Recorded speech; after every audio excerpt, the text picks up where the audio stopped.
microscopia. E o terceiro assunto que nós já vimos até agora é a morfologia e estrutura bacteriana. Então agora nós já vimos a parte de biossegurança, que é importante para nós trabalharmos com segurança dentro do nosso laboratório. Nós já vimos os instrumentos que constam dentro desse laboratório, como cabines de segurança e todos os outros que nós vimos na aula prática quando visitamos os nossos laboratórios. E agora nós vamos partir para um instrumento importante. Já vimos o microscópio, né, que é o meu braço direito dentro da minha análise, é o que eu utilizo para fazer as minhas análises iniciais. E agora eu preciso conhecer esses micro-organismos para eu poder encontrá-los dentro da amostra biológica que eu estou analisando. E não tenho como fazer isso se eu não conhecê-los morfologicamente, se eu não conhecê-los estruturalmente. Então eu preciso saber como é uma bactéria, eu preciso saber como é um fungo para eu poder encontrá-los dentro da amostra biológica. Então nós vimos lá que o uso do microscópio foi importante para eu conseguir definir o que é esse mundo microscópio, né? Onde foram descritos, quando começaram a visualizar as primeiras células como animáculos, né? No decorrer do tempo, dos séculos aqui, né? Leva-se muito tempo para construir o conhecimento, mostra que esses animáculos eram micro-organismos e que esses micro-organismos estavam relacionados a processos infecciosos. No decorrer do tempo, a microbiologia ela não serve só para fazer diagnóstico microbiológico, ela serve, como eu já conversei com vocês, para eu conhecer, para eu resolver também problemas do meu dia a dia, como aconteceu aqui, por exemplo, quando verificava-se a degradação de determinados alimentos, como bebida, como vinho, e verificaram que, através de experimentos, que hoje parece simples, mas que naquela época era uma revolução, verificar que são esses micro-organismos, esses seres invisíveis que estavam envolvidos com a degradação desses alimentos. E que, consequentemente, né, que alguns micro-organismos, que nós chamamos de micro-organismos patogênicos, eles estavam envolvidos também com doenças, com algumas infecções, como a infecção puerperal, com doenças em alguns animais, como as aves, por exemplo. Então, a microscopia traz aqui pontos importantes. Primeiro, saber que esses seres microscópicos existem. Segundo, conseguir definir quem são esses micro-organismos, definir o que é que eles trazem de repercussão para a nossa vida no dia a dia, seja na degradação dos nossos alimentos ou sejam causando processos infecciosos. Nós vimos que esses micro-organismos, se nós já trazendo um pouquinho aqui mais para dentro da nossa área, né, eles estão presentes no nosso corpo, né? Ou seja, se estão presentes em diversas partes do nosso corpo, quando for coletada uma amostra biológica desse local, esses micro-organismos irão juntos, né? Então, esses micro-organismos eles têm importância microbiológica, porque alguns deles são agentes patogênicos.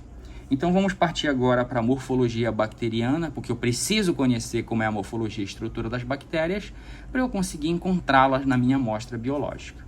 Então nós temos duas formas básicas de bactérias. A primeira delas são os cocos, como nós vimos. Então são células pequenas e arredondadas, e essas células, dependendo do agrupamento que elas fazem, elas vão se agrupar de algumas formas. Então, de 2 em 2 nós vamos ter os diplococos, de 4 em 4 as tétrades, de 8 em 8 as sarcinas. Em cadeia, como se fosse uma conta, um colar de pérolas, eu tenho os streptococos, e semelhante a um cacho de uva, eu tenho os estafilococos. O conhecimento desta morfologia e do arranjo desses micro-organismos, já é possível eu colocá-los dentro de pelo menos o gênero desse micro-organismo. Então, eu tenho alguns patógenos que se enquadram dentro dessas características, e nós vimos que alguns micro-organismos, e todos esses aqui são micro-organismos patogênicos, eles possuem a morfologia de cocos e que eles se agrupam ou se arranjam em um tipo de arranjo bem característico. Esse arranjo, ele não é um arranjo aleatório, ele deve-se ao plano de divisão da célula, né? Então, essas células, elas se dividem e, dependendo do plano de divisão, elas vão assumir esses arranjos aqui. Então, se eu tenho um único plano, eu vou ter os diplococos. Se essas células se dividem em mais de um plano, eu vou ter as tétrades, e assim eu vou ver diversos tipos de planos de divisão levando a característica desse arranjo celular. Lá é o didático, aqui é a forma que eu vejo na minha lâmina ao utilizar o meu microscópio, onde eu vou ver a morfologia. Então aqui nessa imagem nós temos, para determinar a morfologia, nós temos que olhar para as células isoladas. Então nós vemos células arredondadas, ou seja, os cocos, e que se agrupam como cachos de uva, né? Como é que eu sei que é em cachos de uva? Porque é o que está mais representativo na minha lâmina, é o que está mais representativo nos campos microscópicos que eu percorrer. Então, o arranjo desse micro-organismo é aquele arranjo que está mais representativo lá na minha lâmina, e no caso aqui são os estafilococos. A segunda morfologia dos micro-organismos são os bacilos, né? Então, os bacilos apresentam-se na forma cilíndrica ou bastão, e eu tenho o arranjo deles, eu posso ter os diplobacilos, os streptobacilos, e aí segue aquela mesma sequência, né? Então, a divisão aqui de uma célula que formou duas, eu vou ter os diplobacilos, e quando eu formo aqui cadeias de bacilos, eu tenho os streptobacilos. Então, o que interessa aqui para nós, no nosso diagnóstico microbiológico, é definir o agente patogênico. E nós temos aqui, dentre essa morfologia, dentre os bacilos, alguns bacilos importantes e que estão relacionados a processos infecciosos. Aqui é o real, né? É o que nós vamos visualizar. Então, isso aqui só tem um tipo, só tem uma morfologia de micro-organismo, onde nós vemos a presença. Então, novamente, eu olho para as células isoladas para definir a sua morfologia, né? Então, aqui eu tenho os bacilos gram-negativos, e o arranjo eu posso ver que normalmente a presença aqui de diplobacilos, onde eu tenho duas células, né, agrupadas, arranjadas. Então esse aqui seria os bacilos gram-negativos agrupados aos pares, e que aí eu chamo de diplobacilos.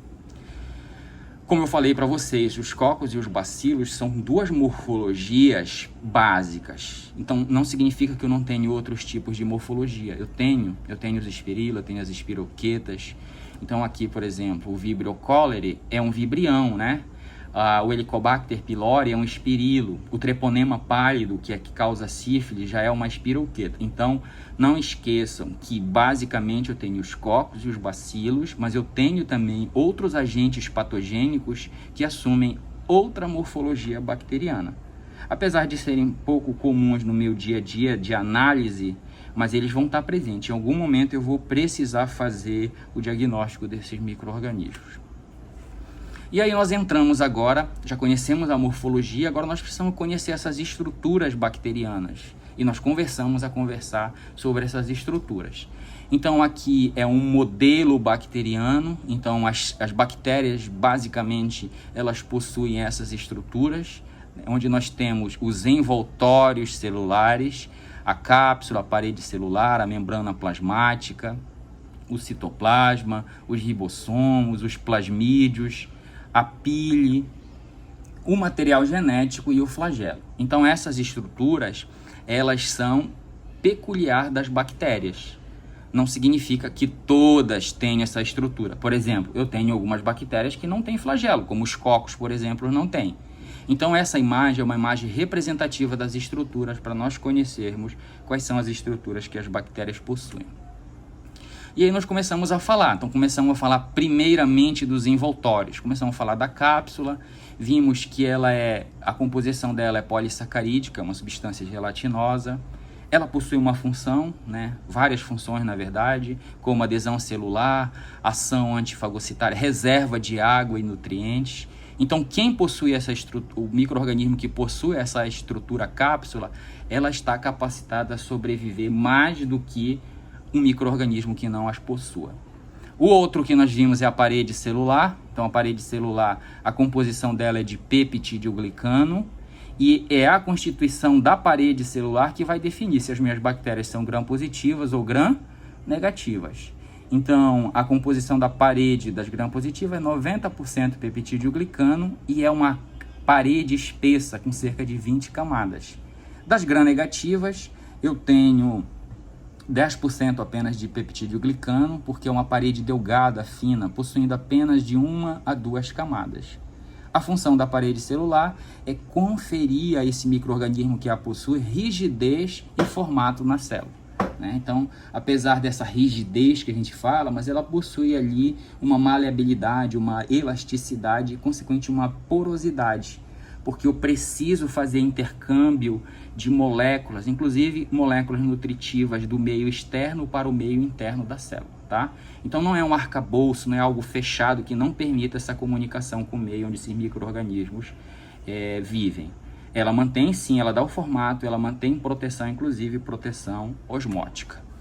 A parede celular, como nós vimos lá, né? Então a gente está falando dessa estrutura aqui, ela é formada por peptidoglicanos e cadeias também, né? Não é só essas estruturas, eu tenho cadeias polipeptídicas aqui também nesta superfície. Então, de forma comparativa, aqui as gram-positivas, elas possuem uma parede espessa, formada de cerca de 20 camadas de peptidoglicano, e as gram-negativas, ela tem um diferencial, né? Ela é uma parede delgada, possuindo de 1 a 2 camadas. Além do que, a gram-negativa, ela tem 2 membranas que envolvem essa parede de peptidoglicano. A próxima estrutura é a membrana plasmática, né? Que é o envoltório mais interno. Não esqueça que nós estamos olhando essas estruturas de fora para dentro. Então, a membrana plasmática, a composição dela é como de qualquer outra membrana biológica, né? Uma bicamada fosfolipídica. Então, aqui a gente vê a camada bicamada fosfolipídica, onde eu tenho a presença de proteínas. E uma característica peculiar aqui da membrana das bactérias é a ausência de esteróis, né? Então, por exemplo, se nós compararmos com as nossas células, que é a célula animal, a nossa também é uma bicamada fosfolipídica, mas eu tenho esterol, que no caso aqui, na membrana das nossas células, é o colesterol. Função, permeabilidade seletiva. Então, o que é a permeabilidade seletiva? Essa estrutura, esse envoltório, faz o intercâmbio de substâncias. Ela regula o que entra e o que sai nessa célula. Está envolvido também com tem proteínas que estão envolvidas com produção de enzimas celulares e proteínas transportadoras, né? Então, essas proteínas, principalmente as transmembranas, ou seja, que atravessa a membrana do citosol, do citoplasma da célula bacteriana para o exterior, ela também faz intercâmbio de determinadas substâncias, como eletrólitos, por exemplo. A outra estrutura, agora nós já falamos dos envoltórios, agora nós estamos no citoplasma dessa célula. São os ribossomos, né? Que tem, no caso das bactérias, ela tem um ribossomo diferenciado, né? 70S, um pouco diferente dos ribossomos dos eucariotos, que é 80S, né? Então, quando eu falo de subunidades, é porque ele tem uma subunidade maior e uma subunidade menor. Função, síntese proteica, né? A síntese proteica é extremamente importante para a manutenção da organização e do metabolismo dessa célula bacteriana. E nós terminamos o nosso assunto aqui, né? No próximo vídeo nós daremos continuidade falando das próximas estruturas bacterianas. Obrigado a todos.